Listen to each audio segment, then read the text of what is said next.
You're watching Bloomberg Law. I'm Lee Pacchia. My guest today is Professor David Skeel from UPenn Law School. Last week, Professor Skeel penned an op-ed for the Wall Street Journal that essentially called for the restoration of the rule of law in America. Professor Skeel joins me now via Skype to discuss what this all means for our society. David, thanks so much for joining us today. Welcome to the program.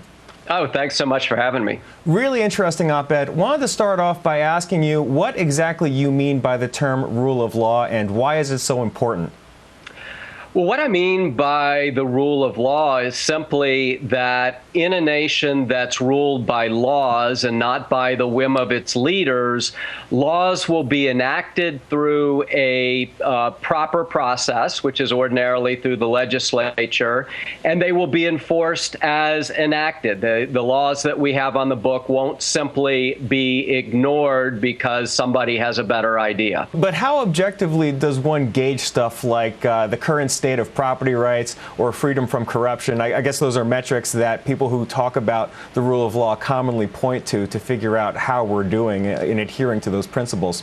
I think that's right. And a true purist on something like property rights would suggest that you should never interfere or you can never interfere with property rights at all. And then the next step from that is to say you can interfere with property rights, but if you interfere with them at all, you must fully compensate at market prices for that interference. I don't go quite as far as either of those positions, and those are positions that are fairly common, but I do believe that once you start drifting away from that, once you move to where you're not taking property rights seriously, for instance, you inevitably cause a great deal of trouble and a number of inevitable problems arise. Right. Of course, your piece referenced a lot of financial crisis history. You talked about the automaker bankruptcies, the foreclosure fraud settlement as examples where the rule of law, in your opinion, was suspended. I wonder, what singular event in the last 5 years influenced your thinking most on this topic? What made you feel like we were definitely on the wrong path? Well, really, the event that I go back to over and over, in part because of the rule of law issues, and in part just because I think we made a mistake, was the bailout of Bear Stearns in March 2008. I think that was the one really big mistake that we made, and it was a big mistake that was accompanied by serious violations of the rule of law. As most of your viewers will know, Bear Stearns was sold to J.P. Morgan Chase through a bailout and in a process that really flouted ordinary corporate law rules. So there was both a bailout that I thought was ill-advised and a violation of the basic rules of the game that I think set a terrible precedent and really was the cause of a significant number of the problems that followed. So what should have happened, in your opinion? Should it have been allowed to file for bankruptcy the way Lehman Brothers did? I think it should have. And I think if Bear Stearns had filed for bankruptcy, it would have been disruptive. It would have been a shock. But I think Lehman Brothers would have looked a lot different. In my view, what made Lehman Brothers such a disaster is that after Bear Stearns, everybody thought that Lehman Brothers was going to be bailed out. After all, Lehman Brothers was 4 times as big as Bear Stearns. Not allowing Bear Stearns to file for bankruptcy, in my view, created an expectation of bailouts that really caused a lot of the problems we saw in the fall of 2008.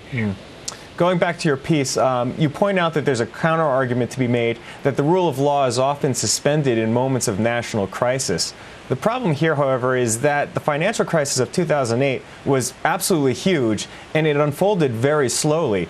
At what point should we have gotten back to the ordinary set of rules that are enforced when they're supposed to be enforced?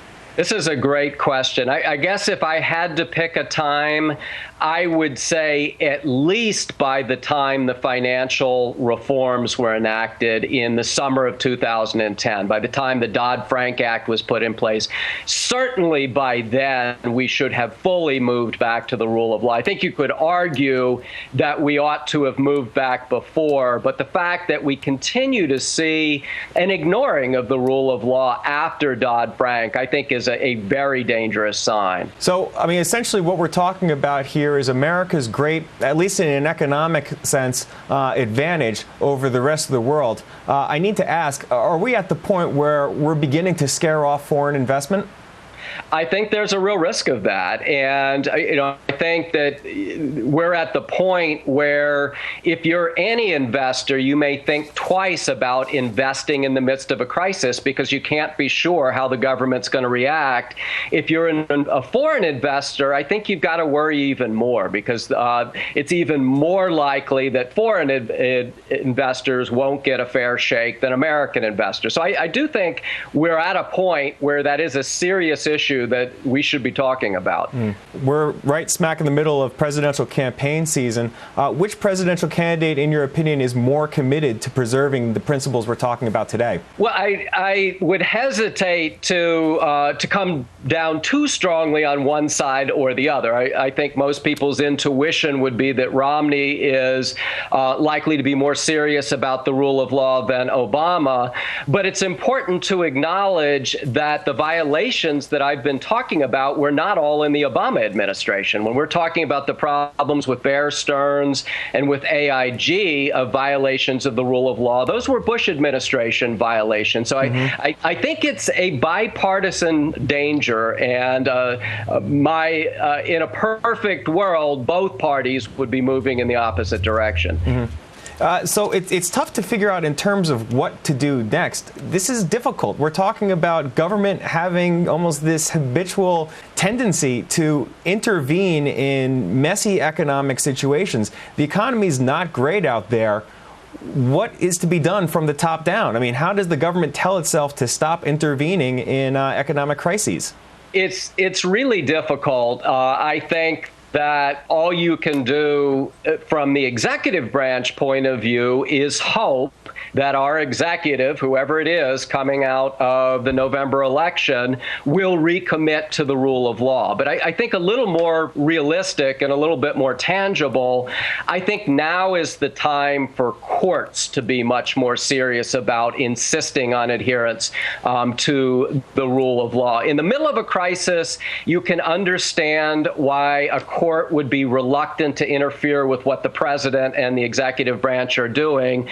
We're not in the middle of the original crisis now. I think the branch to watch in the next year or two is the judicial system. I hope that the presidential candidates will commit to the rule of law, but the branch that really can make a difference, I think, is likely to be the judicial branch. David, hard to talk about it in its totality, but what grade would you give the judiciary over their performance in handling these types of issues over the last 5 years? How have they done? This is another great question. I certainly would not give them an A. I think I would be more in the C range with some failing pop quizzes. I felt like in the car maker bankruptcies, the bankruptcy judges, they were in an almost impossible position with the kind of pressure the government was putting on them. But I think they should have resisted a little bit more. On the other hand, there have been some glimmers of courts saying we're concerned about this. One example of that, again, is in the car maker bankruptcies. When Chrysler got to the Supreme Court, as many people have forgotten, the Supreme Court kicked out the lower court opinion. The Supreme Court did not address the case on the merits, but it sent a very strong signal that they were concerned with what had happened, that it was too late to do anything about it, but they they did care about the rule of law. So I think the record is mixed. It's not as good as we would like. I think I would hold off on a final grade until we have another year or two. If we continue to see courts deferring to these kinds of violations, I think you have to give them a failing grade, but I haven't given up hope yet. All right, we're going to have to see how it goes. David, thank you so much for your time today. This is really interesting. Please come back and talk to us about this soon. I'd love to come back anytime. That's Professor David Skeel from UPenn Law School. If you'd like to learn more about the cases and issues we just discussed, be sure to check out our offerings on BloombergLaw.com and also on the Bloomberg Terminal. You can see more of our videos on YouTube, and you can follow our updates on Twitter. I'm Pacchia. Thanks for watching.